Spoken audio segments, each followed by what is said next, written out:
Hello दोस्तों, कैसे हो? आपका स्वागत है त्रिपाण स्टडी सेंटर में। आज जो हम करने जा रहे हैं +2 एनआईएस बोर्ड का चैप्टर 32 विराटा की पद्मिनी। ये बहुत ही इम्पोर्टेंट जो है उपन्यास है। इसका जो लेखक है, इसका जो उपन्यास के रचयिता करता है वह बुद्धा वन लाल वर्मा। इन्होंने बहुत ही सहजता के साथ इसकी रचना किया है और इसमें उन्होंने एक दागी कन्या कुमुद के जीवन पर आधारित, जिसको दुर्गा देवी का अवतार माना जाता है, उसके इर्द गिर्द पूरे कहानी को रखा है। उन्होंने बताना चाहा है कि किस प्रकार जो है दागी कन्या जो कि दुर्गा की अवतार मानी जाती है, किस परिस्थितियों के साथ गुजरती है और किस प्रकार जो है विराटा जो होती है बिल्कुल ही शमशान में कन्वर्ट हो जाता है और उसके पश्चात क्या होता है, ये सब जानने के लिए, समझने के लिए आपको जो है चैप्टर को और उपन्यास को समझना पड़ेगा। इसके लिए आपको मेरे साथ बना रहना पड़ेगा। लेकिन साथ में चैप्टर स्टार्ट करने से पहले एक बात जो मैं हमेशा कहता हूँ, जिसको आपको सोचना भी चाहिए, विचार भी करना चाहिए और अमल भी करना चाहिए, वो ये है कि जब भी वीडियो देखिए पूरा देखिए, क्योंकि अधूरा जानकारी सदैव खतरनाक होता है।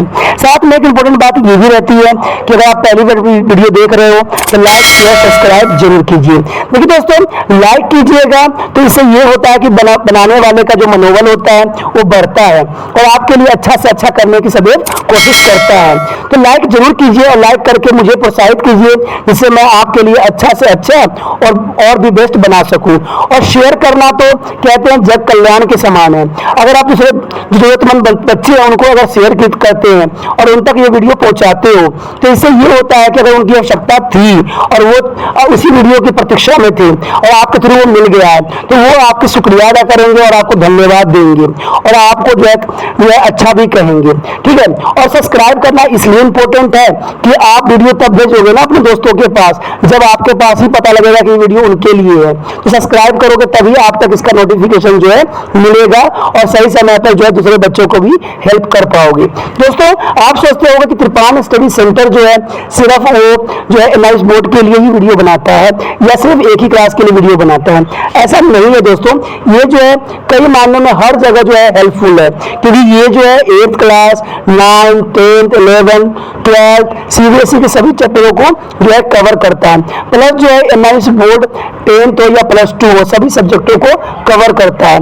प्लस जो है ये पंजाब यूनिवर्सिटी के फर्स्ट सेमेस्टर से लेके 6th सेमेस्टर तक 8 सब्जेक्टों को जो है कवर करता है। और जो है बीए के बाद जो है एमए है।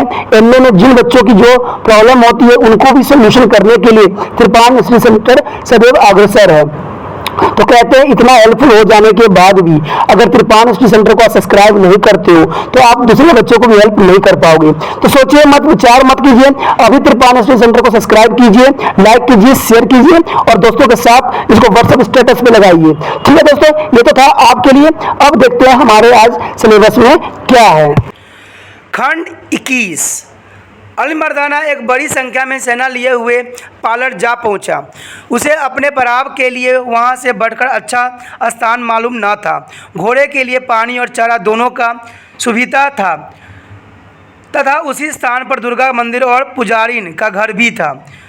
बरनगर के राजा को अलिमर्दाना के आश्वासन दे दिया था कि उसकी प्रजा के साथ किसी प्रकार का दुर्व्यवहार न किया जाएगा और न मंदिर को नष्ट। दलीप नगर राज्य का दंड देना, राज्य चुस्त करके हवाले को हलवाहा कर देना ही सिर्फ मेरी मंशा है। दलीप नगर और बरनगर वर्षों से दिल्ली के जो है मतहत राज्य थे, परंतु प्रक स्वतंत्र थे। उनकी दिल्ली की मातहती भी दिल्ली के बल के हिसाब के घटती बढ़ती या तिरोहित होती रहती थी। इस समय इसमें से कोई भी दिल्ली के प्रति व्यवहारिक रूप में अपनी अधीनता प्रकट नहीं कर रहा था, लेकिन खुल्लम खुल्ला विरोध भी न था। दलीप नगर दुविधा में था। एक और सिंहगढ़ का घेरा, दूसरी ओर अलिमर्दाना और घर में छोटी रानी का भय और पुण्य दुर्व्यवस्था से राज्य को निकलकर वर्तमान में संगठन का आयोजना। इसलिए पालर तक पहुंच जाने में अलिमर्दाना को टेक न की गई। अलिमर्दाना जब पालर पहुंचा उसे वहां सिवाय किसानों के कोई नहीं मिला। मंदिर का निरीक्षण करने गया, साथ में उसका एक सरदार था। अलिमर्दाना ने सरदार से कहा, मंदिर तो बहुत छोटा है काले खा, मैंने बहुत बड़े बड़े मंदिर देखे हैं, क्या इसी के ऊपर उन लोगों को इतना नाज था? हुजूर, इस जगह उन लोगों ने अपनी नाक बना रखा है।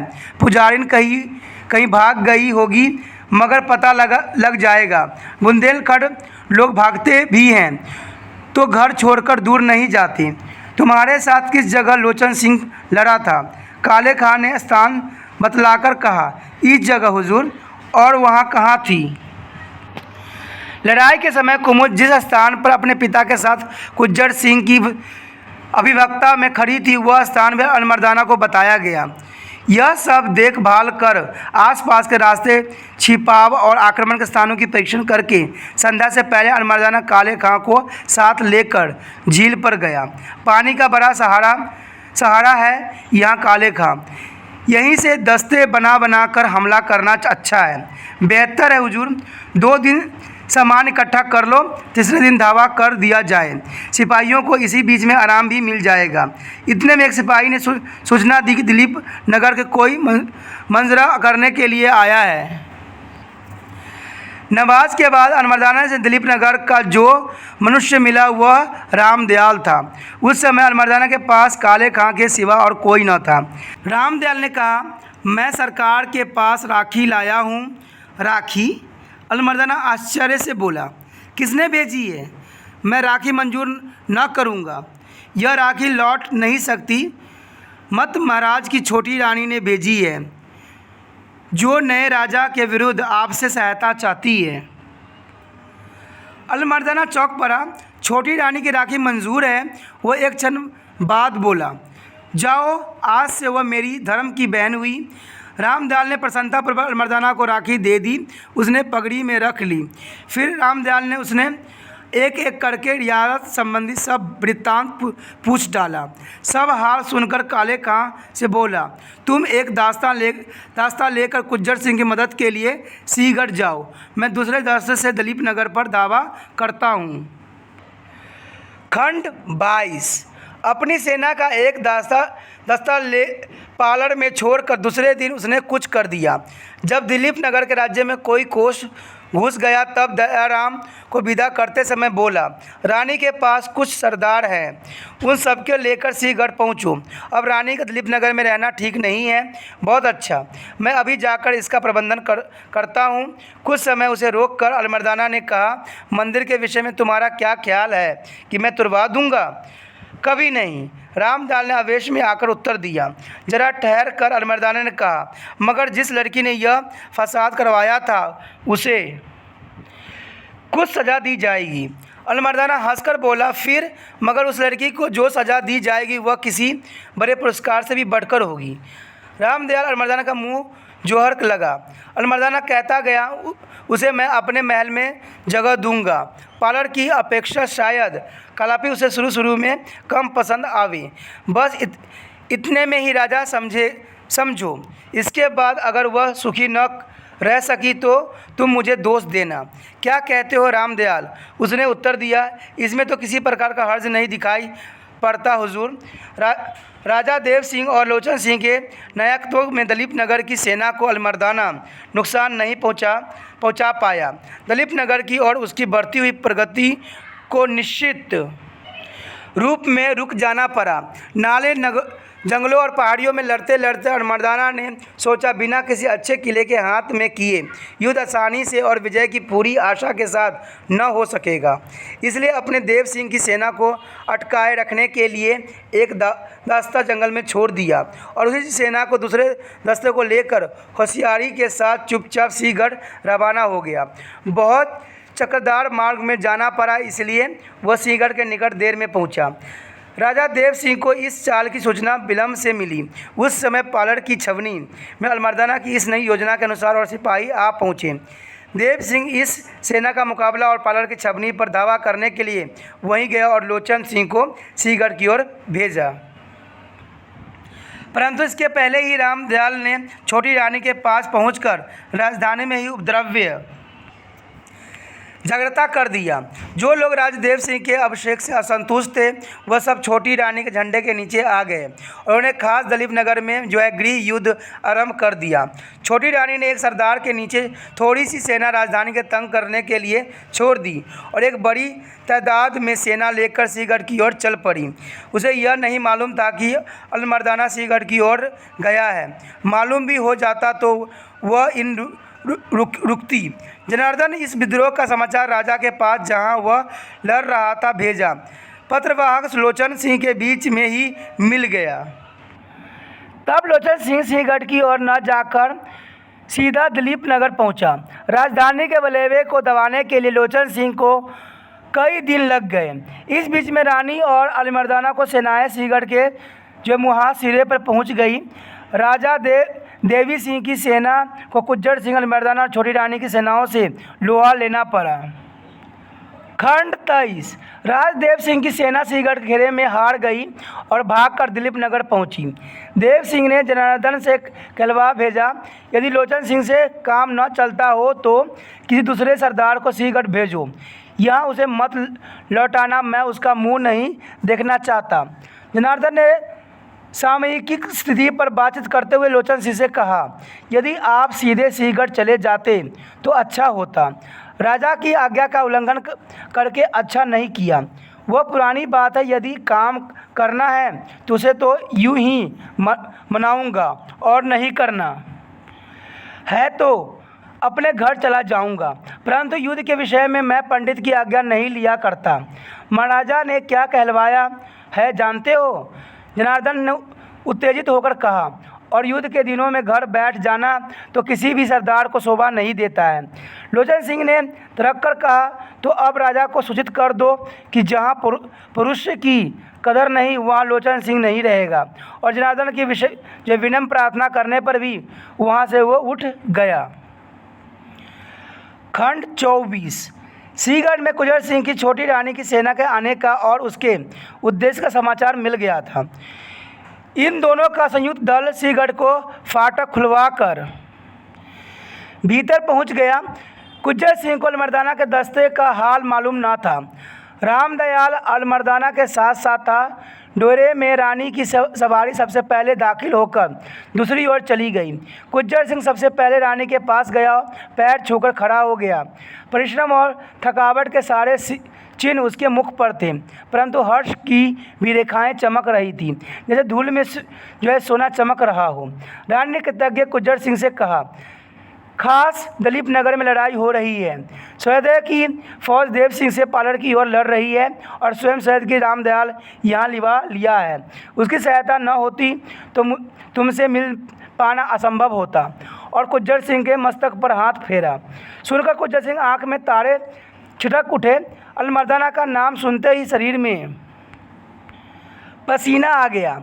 जब उसका सिर उठा, रानी ने देखा एक क्षण पहले का उत्फुल्ल मुख मुरझा गया, जैसे कमल के पाला मार गया हो।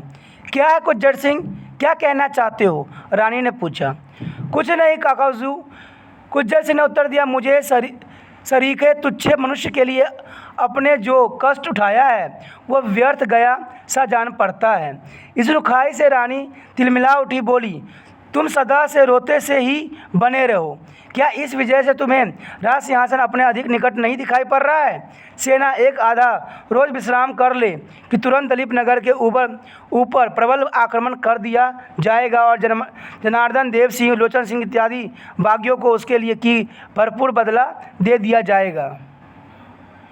महाराज, कुंवर सिंह कहता कहता रुक गया।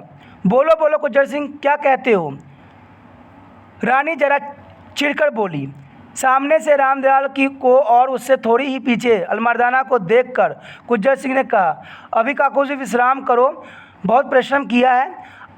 अवकाश मिलने पर निवेदन करूँगा। रानी का डोला किले के भीतर महलों में चला गया और कुंवर सिंह मुड़कर रामदयाल के पास पहुंचा। रामदयाल ने महत्वपूर्ण दृष्टि और मिठास भरे स्वर में जुहार किया। धीरे से बोला, कलफी के नवाब साहब हैं, इन्होंने बात रख ली। कुंवर सिंह चुपचाप बिना कोई भाव प्रदर्शन किए अलमर्दाना के पास पहुंचा, अभिवादन किया। अलीमर्दाना को जान पड़ा इस स्वागत में अतिथि पूजा की अनुभूति नहीं है, परंतु उसने अपनी क्रोध और तुरंत दबा दिया। हंसकर बोला, सिंहगढ़ के बहादुर शेर राजा कुंजर सिंह का दर्शन हो रहा है ना? कुंजर सिंह ने नम्रतापूर्वक उत्तर दिया। उसका आंतरिक भाव जो कुछ भी रहा हो, परंतु उसमें इतनी शिष्टता थी कि हर्ष का उत्तर खिन्नास से न दे। अलीमर्दाना हंसकर बोला, राजा साहब, रामदयाल ने बड़ी सहायता की है। आपके शुभचिंतकों में ऐसे कुशल मनुष्य का होना गर्व की बात है। कुंजर सिंह ने सहन शब्दों में उसकी प्रशंसा की, परंतु उसमें काफ़ी कुशलता थी और रामदयाल को वह खटकी। कुंजर सिंह स्थान पर पहुंचकर अलीमर्दाना से तय किया कि रात को अनोदस्व मनाया जाए। कड़ी लड़ाई के बाद सिपाही जब आनंद मनाते हैं तब उनका वेग पाठशाला से छूटे हुए छोटे छोटे विद्यार्थी से हुड़ से कहीं अधिक बढ़ जाता है।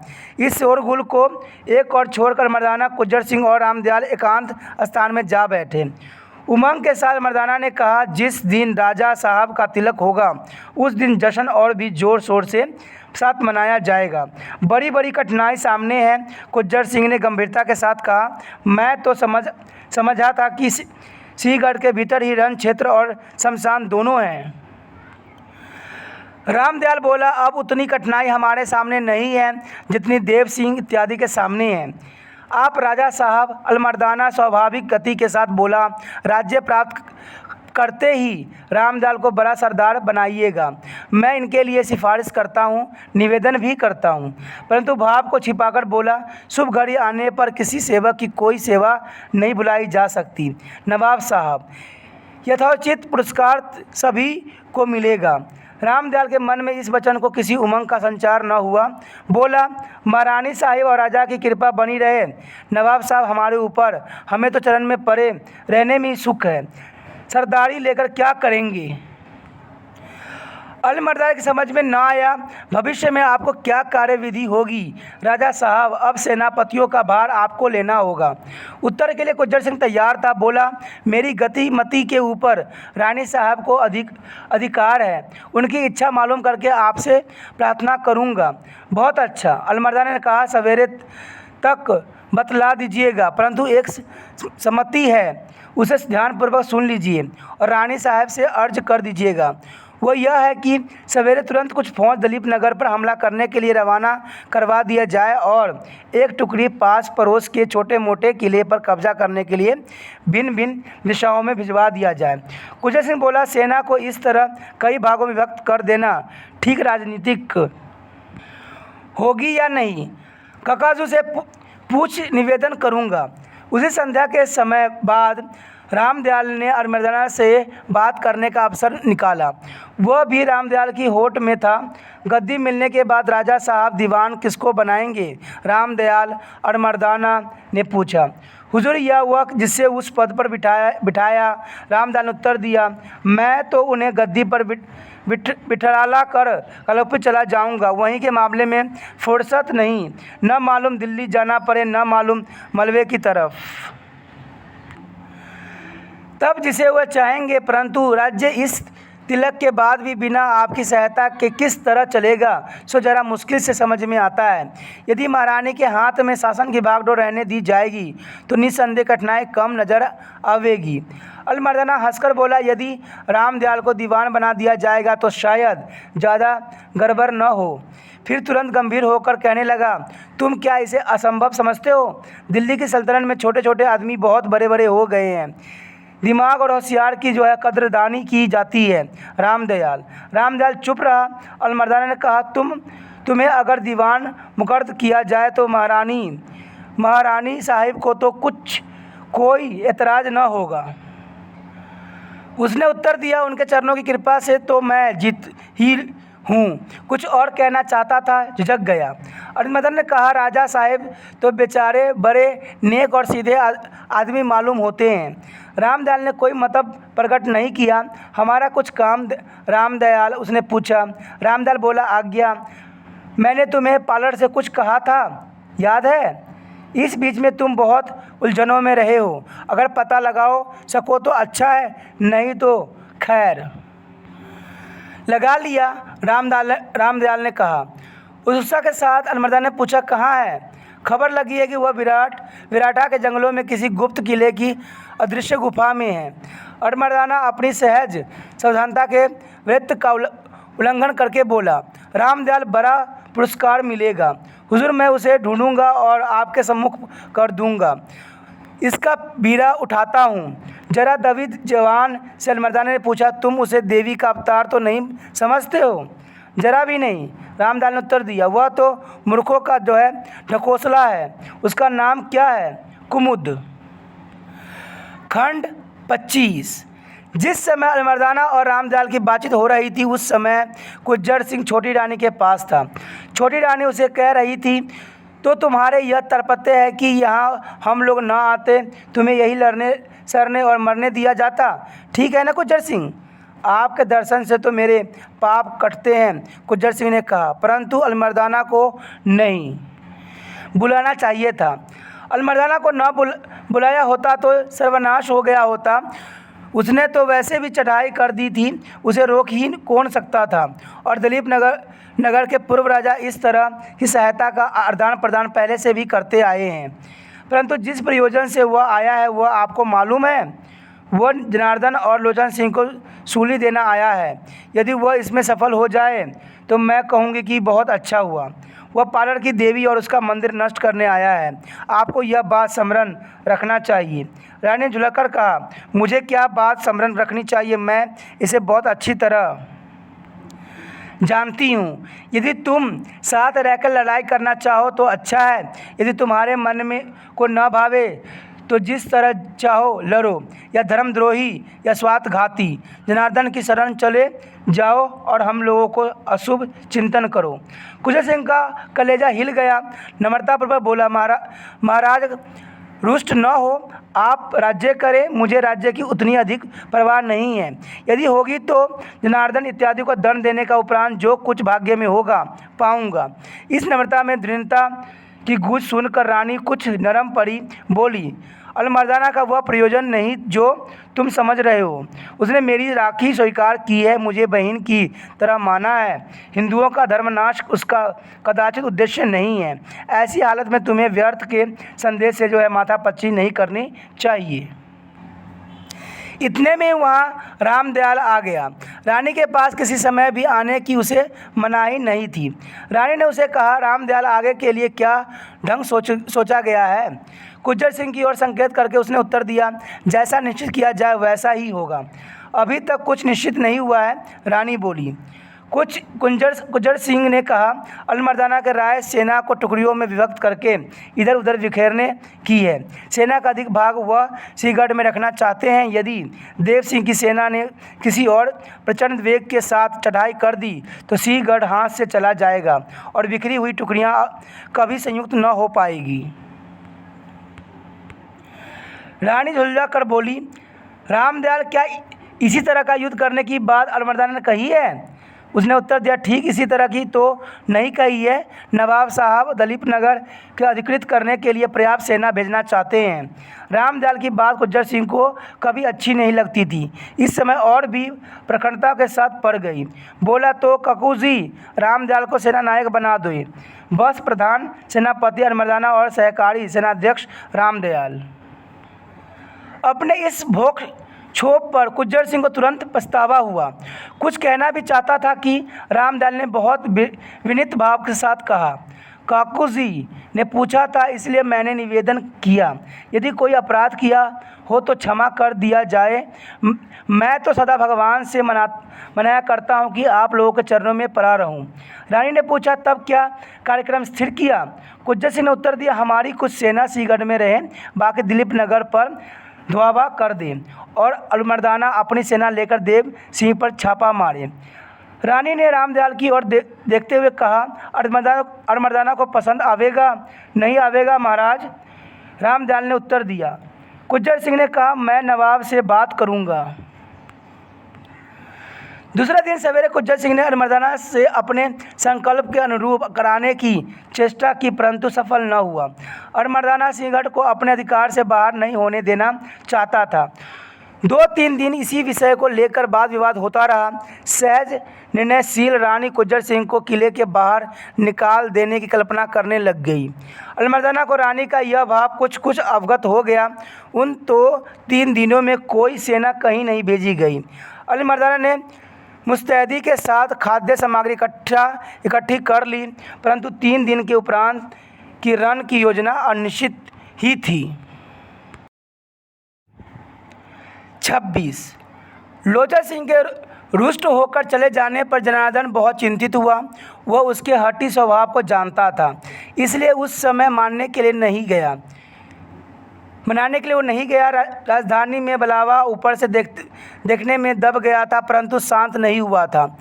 जिन लोगों ने यह विश्वास करके उपद्रव किया था कि देव सिंह जो यथार्थ में राज्य का अधिकारी नहीं है, बड़ी रानी अनुचित रूप से देव सिंह का साथ दे रही है और छोटी रानी अन्यथा पीड़ित है, उन लोगों के कुचल दिए जाने से भावों की तरंग नहीं कुचली जा सकती है। अप्रत्यय ही भीतर और भी प्रबल और प्रचंड हो उठी। जनार्दन इस बात को जानता था, इसलिए लोचन सिंह जैसे सबल योद्धा और सेनापति को ऐसे गाढ़े समय में हाथ से नहीं खो सकता था। परंतु लोचन सिंह की प्रकृति में ऐसी बात के लिए बहुत ही कम स्थान था। जनार्दन कुछ समय का अंत देखकर बिना किसी ठाट बाट के अकेला लोचन सिंह को घर गया। जाते ही हाथ बांध कर खड़ा हो गया, बोला, आज एक भीख मांगने आया हूँ। सैनिक लोचन सिंह से बंधे हुए हाथ जुड़ा दिए। कहने लगा, पंडित जी, मुझे हाथ जोड़कर पाप में मत घसीटो। भीख मांगने आया हूँ, इससे तो आप ब्राह्मण को वर्जित नहीं कर सकती। मैं आपके सब करामात समझता हूँ। आप जो कुछ मांगे दे डालूँगा, परंतु बात न दूँगा। मैं सिंहगढ़ पर न जाऊँगा। जनार्दन ने तुरंत कहा, उसके विषय में जो आपके उचित दिखलाई पड़े सो कीजिए। मैं और एक भीख मांगने आया हूँ। लोचन सिंह ने गंभीर होकर पूछा, और क्या पंडित जी? जनार्दन ने राज्य की मुहर लोचन सिंह के सामने डाल कर कहा, सिंहगढ़ मत जाइए, कहीं न जाइए। यह मुहर लीजिए और दीवानी का काम कीजिए। मेरे बाल बच्चों की रक्षा का भार लीजिए और मुझे विदा कीजिए। मैं बद्री नारायण जाता हूँ, जो ग्रीष्म ऋतु आने तक वहाँ पहुँच जाऊँगा। यदि कभी लौटकर आ सका और दिलीप नगर का बचा खुचा देख सका तो बाल बच्चों का मुँह देख लूँगा, अन्यथा ब्राह्मणों के तीर्थ में प्राण त्याग करने का भय नहीं। लोचन सिंह ने खचेब के साथ कहा, मैं दीवानी करूँगा। दीवानी में क्या करना होता है इसे जानने की मैंने आज तक कभी कोशिश नहीं की। यह मुझसे न होगा। आतंक के साथ ब्राह्मण बोला, यह भी न होगा, वह भी न होगा, तब होगा क्या? बात देखकर बदलता है आपके, आज ही देखा। अभी अभी आपने क्या कहा था? लोचन सिंह की आंखों को एक कोने में एक छोटा सा आंसू झलक आया और बोला, मैं हार गया। क्या हार गए? भीख न देंगे? जनार्दन ने पूछा। सिंहगढ़ जाऊंगा, या तो सिंहगढ़ राजा को दे दूंगा या कभी अपना मुंह न दिखाऊंगा। लोचन सिंह ने उत्तर दिया, अभी सेना लेकर रवाना होता हूँ। खंड 27। अलमर्दाना को खबर लगी कि देव सिंह का सामना करने के लिए जिस फौज के वहाँ छोड़ा गया था उसे मैदान छोड़ना पड़ा और पालड़ की सेना को देव सिंह ने इस तरह आक्रांत किया कि दूसरी टुकड़ी उसमें नहीं मिल सकी। वह चक्कर काट कर सिंहगढ़ की ओर जा रही है। यह सूचना पाकर उसने एक बड़े दस्ते के साथ दिलीप नगर पर धावा कर देने का निश्चय किया। वह सिंहगढ़ को भी नहीं भूला। काले खां के सेनापतित्व में सैनिकों के छोड़ने का उसने प्रबंधन कर लिया। रानी को भी खबर लगी। उसने गुज्जर सिंह को उसी समय बुलाकर कहा, अब क्या करने की ठानी है? मन में अब भी परंपरागत लड़ते झगड़ते ही रहोगे? मैं यदि किले में ही लड़ते लड़ते मर जाता तो बहुत अच्छा होता। रानी ने कहा, अब भी हो सकता है गुज्जर सिंह, मौत के लिए किसी को भटकाना नहीं पड़ता। तुम्हें यदि क्षत्रियों की मौत चाहिए तो योजनाओं में मीन मेख मत निकालो, जो कहा जाए करो। मैंने अपनी नीति निश्चित कर ली है। गुज्जर सिंह ने निर्मल व्यंजक स्वर में कहा, मैं इस गढ़ को अलमर्दाना के अधिकार में न जाने दूंगा। वो हमारी सहायता जो है सेत मेत करने नहीं आया है। सिंहगढ़ का परागण और किला सदा के लिए हथियाना चाहता है, क्योंकि कलापी की भूमि इसके पास पड़ती है। मैं इस पौती के प्राण रहते न जाने दूंगा। केवल आपकी आज्ञा मुझे शिरोधार्य है और किसी की नहीं। रानी ने वाक्य पूरा होने दिया, बोली, तुम कदाचित यह समझते हो कि यहाँ न होगे तो प्रलय हो जाएगी। मैं भी सैन्य संचालन कर सकती हूँ, लड़ना मरना और राज्य करना भी जानती हूँ। असंदिग्ध भाव से कुज्जर ने कहा, आप राज्य करें, मैं आड़े नहीं हूँ, पर मैं सिंहगढ़ को दूसरे के हाथों न जाने दूंगा। मूर्ख, रानी प्रचंड स्वर में बोली, सदा मूर्ख रहा और सदा मूर्ख ही रहेगा। मैंने अमरदाना को सेनापति नियुक्त किया है, उसकी आज्ञा माननी होगी। जो कोई उल्लंघन करेगा वह दंड भागी होगा। कुज्जर सिंह क्रोध के मारे कांपने लगा। कांपते हुए स्वर में उसने कहा, आप स्त्री हैं। यदि किसी पुरुष ने यह बात कही होती तो उसने अखंड से उसका उत्तर देता। रानी का हाथ अपने हथियार पर गया ही था कि दौड़ता हुआ रामदयाल आया। शकायक बोला, हम लोग घिर गए हैं। किसने? कुज्जर सिंह और रानी दोनों ने पूछा। लोचन सिंह की सेना का एक भाग सिंधु नदी के उस पार उत्तर की ओर बहुत निकट आ गया है। दक्षिण और निश्चय की ओर से भी एक बड़ी सेना आ रही है। रानी दांत पिसकर बोली, कुज्जर सिंह जाओ, अब मेरे सामने मत आना। कुज्जर सिंह यह कहता हुआ वहाँ से चला गया। मैं किला छोड़कर बाहर नहीं जाऊँगा। कुज्जर सिंह ने अपने सब आदमी इकट्ठे करके सिंधु नदी की ओर उत्तर वाले छोटे फाटक के आसपास फैला दिए और उन्हें अपनी स्थिति समझा दी। वे लोग बहुत नहीं थे, परंतु आज्ञाकारी थे। फिर वह अल्मर्दाना के पास गया। नवाब साहब, कुज्जर सिंह के साधारण शिष्टाचार के साथ कहा, लोचन सिंह का विरोध बड़ी सावधानी और लड़ाई के साथ करना पड़ेगा। वो शरीक रणशूर और रणचतुर कठिनाई से कहीं और मिलेगा। अल्मर्दाना ने कहा, आप काले खां और रानी साहिबा किले के भीतर लड़े, मैं बाहर से लड़ूंगा। मुझे यह सलाह पसंद है। कुज्जर सिंह ने एक क्षण सोचने के भाव दिखाते हुए कहा। कुज्जर सिंह अपने स्थान पर चला गया। थोड़ी समय में उसे ज्ञात हो गया कि गार्ड का नायकत्व उसके हाथ में नहीं है और रानी के नाम की ओट में अल्मर्दाना सेनापतित्व कर रहा है। विराट की पद्मिनी में आगे क्या हुआ, अगला खंड जो है हम आगे पाठ में करेंगे। तो आप बने रहिए तिरपान स्टडी सेंटर के साथ और समझते रहिए विराट की पद्मिनी। इसी के साथ जो है दोस्तों हमारा टॉपिक आज खत्म हो रहा है। ठीक है, अगर आपको अच्छा लगा तो लाइक शेयर सब्सक्राइब जरूर कीजिए। अगर पहली बार अगर आप वीडियो देख रहे हो, पहली बार मेरे चैनल पे आए हो, तो सब्सक्राइब करना आपका फर्ज बन जाता है। सब्सक्राइब करने से ये होगा कि जो भी मैं आप क्लास के रिगार्डिंग कोई भी वीडियो डालूंगा उसका नोटिफिकेशन जो है समय समय पर आपको प्राप्त होता रहेगा। अगर सब्सक्राइब नहीं कीजिएगा, अगर आप दोबारा से तिरपान सेंटर पर आने की कोशिश कीजिएगा तो वहां पर आप तिरपान लिखिएगा तो जो है वो तिरपस कर देगा। ठीक है, जो आप गूगल पर सर्च करोगे तिरपस कर देगा, जिससे वजह से आप जो है मेरे वीडियो का जो है फायदा नहीं उठा पाओगे। तो सोचिए मत, विचार मत कीजिए, सब्सक्राइब कीजिए। आप सोचते होइएगा कि मेरे जो एग्जाम खत्म हो जाने के मेरा क्या जरूरत है तिरपान स्टडी सेंटर से। ठीक है, तो इसलिए सब्सक्राइब नहीं करने की सोचिएगा। लेकिन दोस्तों ऐसा नहीं है, तिरपान स्टडी सेंटर जो है बहुत हेल्पफुल है। क्यों? क्योंकि ये जो है आपके 8th class 9th 10th 11th 12th जो आर्ट्स के सब्जेक्ट को कवर करता ही है, प्लस जो है ये NIC बोर्ड के जो है 10th + 2 को भी कवर करता है। साथ में BA जो है फर्स्ट ईयर से लेकर 6 सेमेस्टर तक बच्चों के लिए ये अग्रसर रहेगा आर्ट सब्जेक्ट में। तो सोचिए नहीं, विचार नहीं कीजिए, काफी जो है तिरपान स्टडी सेंटर का फायदा ही फायदा है। ठीक है, अगर आप मुझे प्रोत्साहित करोगे तो आपके लिए मैं तरह तरह के वीडियो बनाऊंगा जो आपको फायदा पहुंचाएगा। एग्जाम के तौर पे मैं आपको जो है पेपर भी आपको सोल्यूशन करके दिखाऊंगा जो आपके लिए फायदेमंद रहेगा। अगर नहीं सब्सक्राइब कीजिएगा, मेरा मनोबल घटेगा, तो हो सकता है कि आपको फिर दोबारा मैं नया वीडियो बनाऊं और आपको फायदा ना पहुंचाऊं। तो अभी भी नहीं सोचिए, मेरा जितना आप फैलाइएगा, जितने दूसरे बच्चों के साथ शेयर कीजिएगा, उतना जो है मैं आपके लिए कार्य करने में अग्रसर रहूंगा। ठीक है दोस्तों, इसे सोचिए मत, विचार मत कीजिए, अभी सब्सक्राइब कीजिए और अपनी व्हाट्सएप स्टेटस में लगाइए और दूसरे बच्चों के साथ भी शेयर कीजिए। ठीक है दोस्तों, अपना ध्यान रखना। बाय।